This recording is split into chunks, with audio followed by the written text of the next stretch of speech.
All right, guys, what up? What up, Ryan? How are you doing, my dude? This is going to be fun because we're going to have a test run here. I can't find us. I can't see that we're live, but I can see that Maureen in the chat says, woot woot, let's go, Wally. Number one, oh, I just can't. So I guess we're live. I just don't know how to see it. I just see the little red icon, top left. We're live for 5 minutes, buddy. Yeah, Cass says we're live. But I guess as long as Maureen's in here, that's the number one fan anyway. So Maureen, and if anyone else is here or if anyone else comes across this, let's just kind of give you guys an idea of what we're going to be doing here. So this is just going to be like a test trial run of the live feed. As you can see, Ryan's background is ass. He's going to have to get some stuff done in that garage. My lighting still needs a little bit of work. But 3 people watching. All right, what's up, y'all? But yeah, we got some work to do. But the thing is, we wanted to go live before the Super Bowl because 1, we wanted to test some stuff out. We got new cameras, and 2, we just wanted to get our picks out there before the Super Bowl. So the basis of our show is just going to be a couple of dudes hanging out, talking, shooting the shit. We'll have some guests on, just some regular casual guests, and then we'll have some celebrity guests at some times. But I think our show mainly kind of be focused around like sports betting and gambling and just kind of sports in general because that's a huge part of our lives. So, Ryan, why don't you go ahead and get into it, man? Tell the people a little bit about you and your background. I mean, some people might know you through cornhole, but obviously, man, you're bringing a lot to the table. Yeah. Oddly enough, Wally and I never met during my cornhole days. I was a pro, golly, back in 2020 through 2022. Had some health issues, had to step away from the game.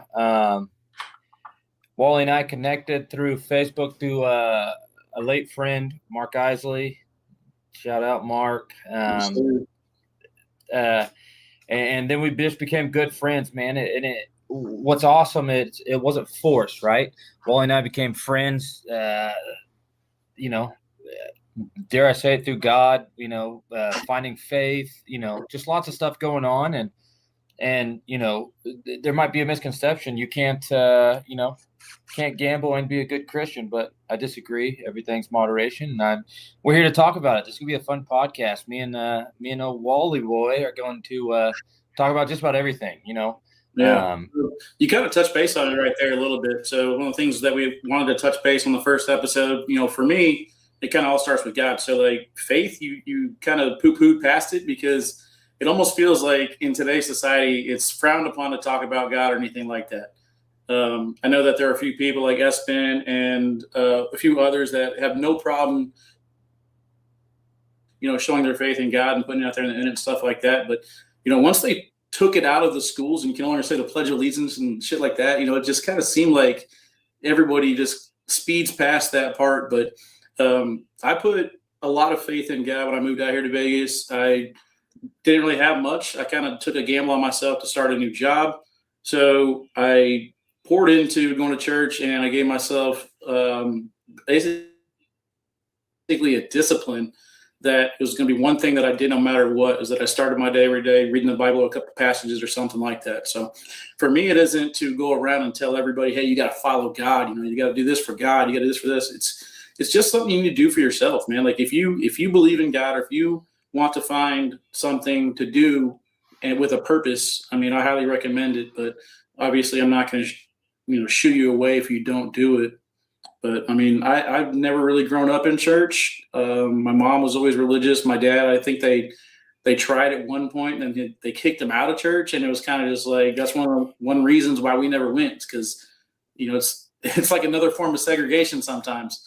But a lot of non-denominational churches have been popping up, and I really enjoy the church that I'm going to. I'm going to Central out here. It's kind of like a mega church, which is nice because it's a good way to draw people in. But the first day there, man, I raised my hand at the beginning of service. If you're giving yourself to God, raise your hand. And I don't know who it was, man. Some stranger. We're in the middle of prayer. They put their hand on my shoulder, dude. And I just got goosebumps down my entire body, and I thought it was a really cool thing for them to do. And I think, I'll let you kind of talk about yours. I'll get back into it, but I think it was good for me to almost be with nobody and then get that welcoming from just random strangers rather than getting it from a friend. But what's your background in faith, man? I mean, do you go to church on a regular basis? Were you brought up in it, or what? Yeah, so weird upbringing, right? I was baptized a Catholic, did my communion, did everything a Catholic. My, which we'll get into later podcast. Father passed away, mom remarried, and her ex-husband became a ordained minister in the non-denominational church. That thing sort of um, religion is how you perceive it, and I might have the same situation as somebody, and I might take it a different way. I chose to go the path of the Lord sees everything. I am a sinner. We're all sinners, but it's the greatest thing. We can ask for forgiveness, and so started doing church my own self. All my kids, now that I have 4 kids, we raise them in the church. I've got an awesome in-laws. My in-laws are very active in their church. So my kids always have a, Bible school, whatever they want during the summer, VBS. It's awesome. And, pray every night. You and I have talked about it. Now, am I the best Christian? No, but I don't really think there is. But the best thing about Christianity is it's for everyone, right? Completely different upbringings. But guess what? Here we are, you and I, friends, good friends, talking about the Lord and other fun stuff. It just brings you. I mean, I'm excited. I'm gonna say it right now, dude. I would not have came back out of hiding, I guess, if it wasn't for the connection that you and I had on it. Because,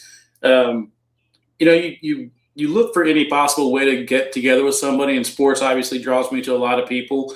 But the thing that's going to get me to stay is that I don't have to worry about hiding it with you. Is like I had a great moment at church, and like they're talking about baptism. And I'm like, man, the baptism was really just about a motion and showing the world that you're going to give yourself to God. And I was like, okay, I really want to do that, but I can't really talk to anybody about that. It's not cool to talk about. So whenever I was able to just talk to you about it, it was one of these things that was just like, all right, cool, man, let's do it. I'm happy for you. And then you even said, are you going to invite me out there? So, but anyway, kind of getting back to what I want to say about it is that, like, for me, religion isn't, let's go hang out with a bunch of Christians on Sunday. For me, religion is just basically doing what's either right or wrong. And if you do what's wrong, then you're choosing to sin and you're not walking the right path. If you choose to do what's right, then that's it. Simple. Like, I got a friend that I'm talking to right now, and she's like, I don't really consider myself believing in God. And I said, you actually do. Like, you choose to do the right things. If you see an old person needs a door held open for them, you do it. If you see something on the ground that needs picked up or thrown away, you do that. For me, that's kind of religion and believing in God, because you're doing what's right. But I don't want to lose all the viewers and poo-poo everybody away from it, man. But all I got to say is, if you believe in it, just don't be embarrassed to talk about it. That's the main thing for me. Yep, I agree. Yeah, so we're going to probably touch base on that a little bit deeper. Again, this is just kind of an intro podcast. As you can see in the background, we don't have much graphics. I don't know, these lines are stock. We'll have more things to interact. And then Maureen in the chat says, love this Wally. God is good all the time. I agree with that. But yeah, buddy. To the point where the comments, actually, let me see if I can get comments to pop on the screen here. I didn't think about that. No, it doesn't look like they're up and running yet, but that's something that we will add down the road. It's just we got some work to do on the stream. I mean, I just wanted to kind of get out there and get going again. But all right, man. So let's get into the next part of this live feed. The main reason some people are going to tune into this, and that's because they want to see who our picks are going to be for Sunday. Is this Super Bowl 60? Is that right? Is that what I'm wrong? No clue, buddy. Super Bowl going to be fun. It's just Super Bowl whatever to me. I'm just ready. Yeah. I got all my 50 squares, and I'm ready to go, Wally. Yeah, so I actually just bought in for a couple boards. I picked 15 squares total. So I'm pretty excited on it. I just want to see what numbers I get. And then we did a football blind draw, and we got the Patriots, both of us, and then I got the Seahawks. So I'm guaranteed money no matter what. I think I'm guaranteed 280, and you're fighting for 200. So it's fun. There's anything you can do to make it a little bit more interesting. But let's go ahead and start with just picking the winner of the game, man. If you're just betting money lines right here, you got the Seahawks. They were projected to win 7 games this entire season. So they surpassed that. And then you got the New England Patriots. If I'm not mistaken, they won 4 games last year. So both these teams were not supposed to be here. Who you taking, Ryan, as your winner for Super Bowl, according to Marine 60? I have a pretty substantial bet on New England, as you know. I got them at 12-1. So my heart says New England, but I am not touching this game either way. Says New England. What does your heart tell you? It doesn't. It says don't bet it. Bet all the props you can. Okay, so you have that money sitting out there on New England, but you actually still believe the Seahawks are going to win, is what you're saying?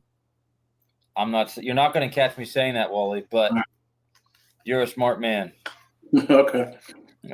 All right, so we got 5 viewers now, which is good because, again, I can't find it myself. So if you guys are in there, just say hi. Let me know who's out there. I know Maureen's going to be with us for a while, but a lot of you guys are in my inbox, my DMs, telling me, is a K9 comeback? Is it happening? Are we at that point? And I'm going to tell you right now, the K9 comeback is only going to be determined based on how well you guys follow and support the podcasts. I got a lot of stuff on the burners. I won't get into any of it because I think you have to succeed in silence. So I don't want to put it out there and jinx it. But I am going to also go with the Patriots, but I actually believe in the Patriots. Right now, they are the underdog. The line for them is at 4.5, and I'm going to take that. I'm going to go ahead and put that in as my first bet. The New England Patriots plus 4.5 right now sitting at minus 105. If I think they're going to win, heck yeah. And if I'm going to get points along with it, I'm following that all day. So I just think that they are a little bit better coached. I like what Vrabel does. I think he believes in his players. I think he's kind of that old school coaching style. The Seattle coach, he doesn't really take too many risks, which I like. But I think there's going to be times in the game where you're going to have to. Are you going to talk cornhole at all, cornhole betting?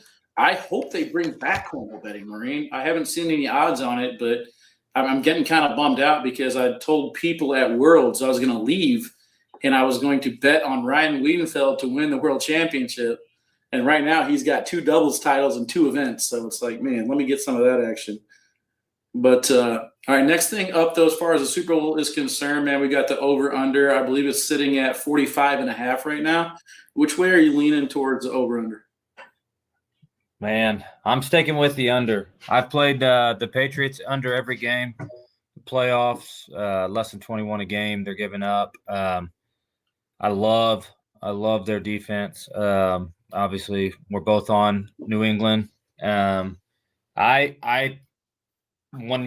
start giving the prop bets that I'm playing, you'll understand why. But I'm playing under, and I'm playing heavy on the under.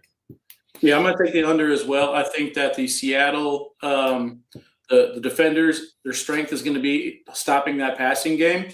And I think that's going to lead Coach Vrabel to lean into his players. We'll get into a little bit deeper, but I think Stevenson and Henderson are going to get the bulk of the carries. I mean, after all, this is only Drake May's second year. So I think it's going to be hard for them to want to come out and just sling the ball all around against that tough Seattle defense.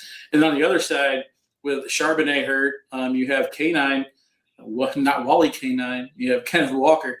He is going to be running the ball, but he's usually stronger on the edges. And I think that the running game of the run defense for the New England Patriots has been pretty stout all year.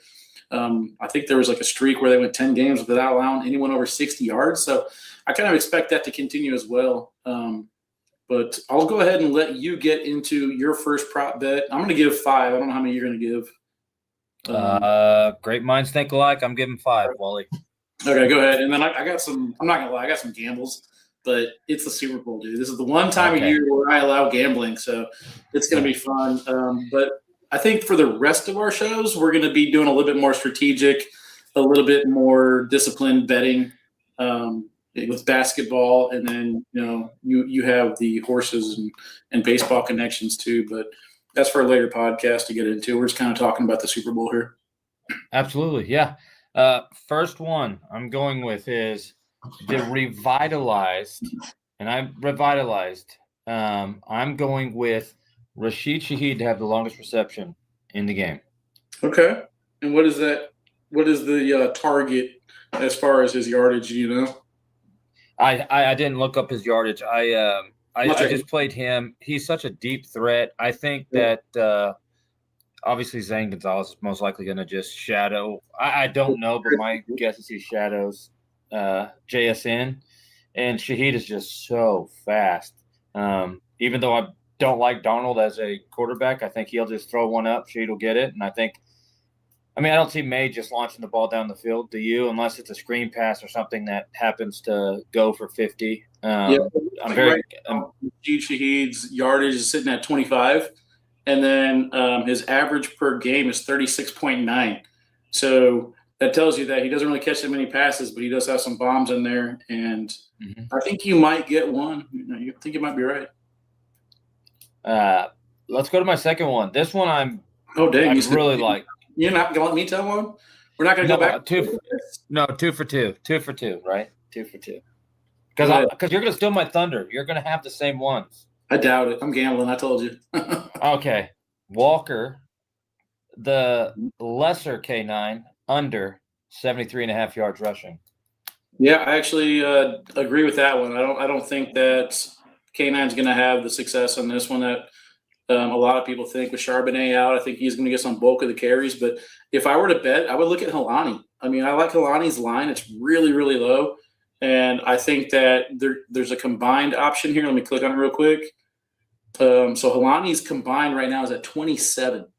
So I think that they're going to have to spell Walker at times, and I think that's when New England's going to let down their guard a little bit. Getting 27 yards at negative 116, I mean, I think he could hit that too. But Kenneth Walker under kind of plays into Helani's over, so I'm with you on that one. Beautiful.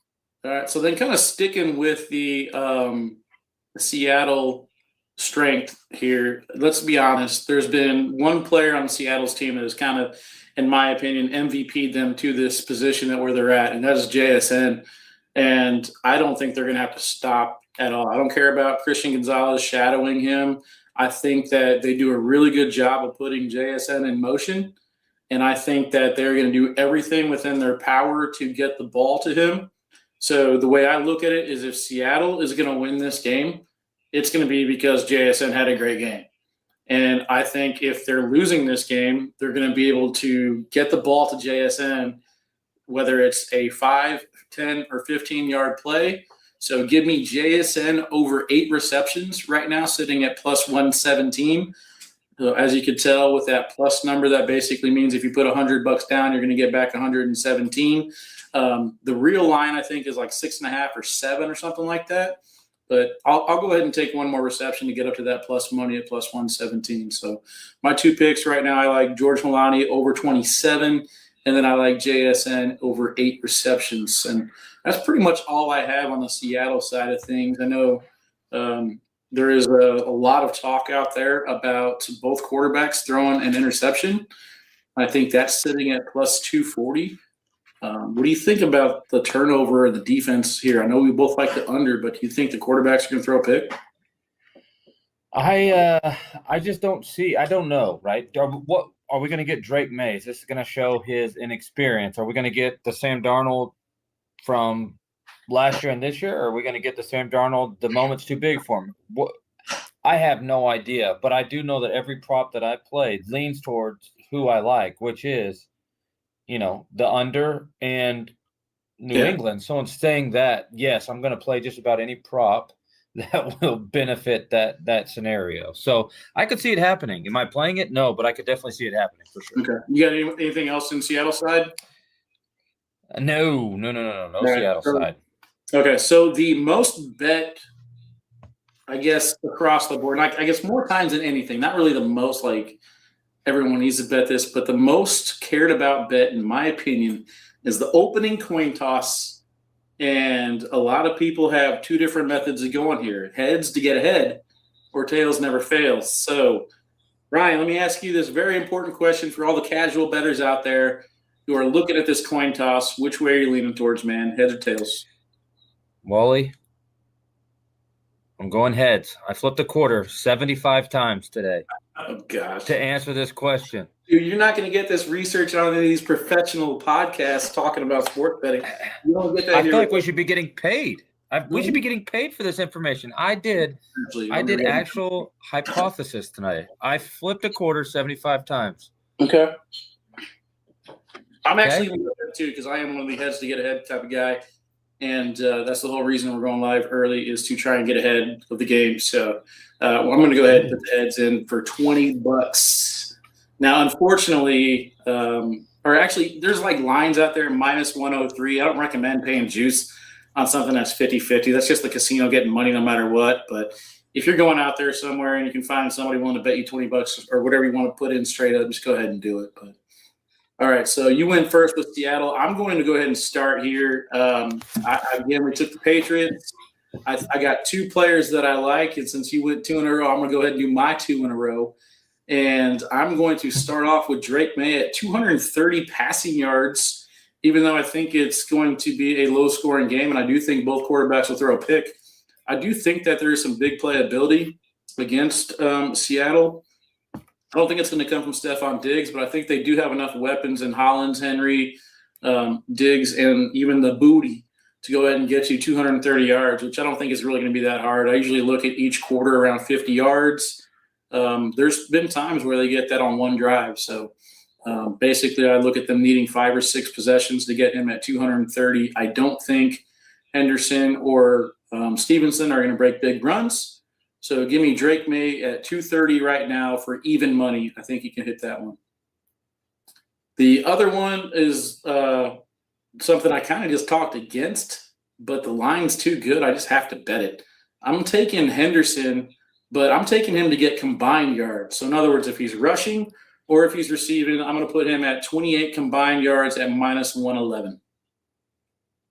I don't mind that. I think he hasn't been used very well through the playoffs, but Stevenson's been hot. So who knows? We don't know the game plan. But good segue because who is calling the plays for New England? Josh McDaniels. Daniel? So hear me out here. Hearing? My favorite prop. Over 2.5 players to attempt a pass in the game. Okay. So you're thinking plus 145. At plus 145, a little trick play. I believe who was it? Stephon Diggs was a quarterback at high school. Mac Collins will throw one. Stephon Diggs might throw one. You never know. Wally. Hey, plus money. I mean, it's fun, right? You get these trick plays and end arounds. You never know what could happen. Maybe a fake punt. I'm sticking with the game scenario that it's going to be a low scoring game. Defenses are going to be doing good. You know, it leads me to the one earlier that I had marked down that I didn't give you, but was over half an attempt rushing by Shaheed. I think both these offensive coordinators are going to figure out a way to just get these guys to go. They're going to have to because it's going to be a stalemate at times. Okay. You got another one for the Patriots, or is that it? And now I've got one for the game. I've got two game props. Okay, so let me go ahead and segue into a touchdown score. Go ahead and give me one touchdown score for each team, and then we'll let you get to your game. And again, this is where we're kind of switching it up from betting into gambling now. So this is what we'll talk about in later episodes about knowing when to bet and what to do and just kind of have fun with it. But again, this is the Super Bowl. It's going to be a fun event. So I'm going to put some money on each team for a touchdown. But who do you got? For Seattle, I have Shaheed. Okay. So you think Shaheed's just going to catch a big one, take it to the house? It takes one for me to cash all these tickets, Wally. Just one. And then that's the only touchdown for them the whole game. And New England wins. Okay. And then for New England, I went Mac Collins. Okay. What's Matt Collins' line at? He's got to be pretty good. Anytime was plus 450, I think. But let me look at that. I might be giving you. Let me look that up. It looks like we got some live awards coming out as we're talking here. So it looks like Vrabel was Coach of the Year. So congratulations to him. Comeback Player of the Year belongs to Christian McCaffrey. No surprise there. And no rookies yet, though, right? No rookie rewards? I don't think they've announced that one. It looks like Aaron Judge, Otani, baseball classic stuff. All right, so my touchdown scorers, man, it's been talking to me for like a week and a half. It's going to happen.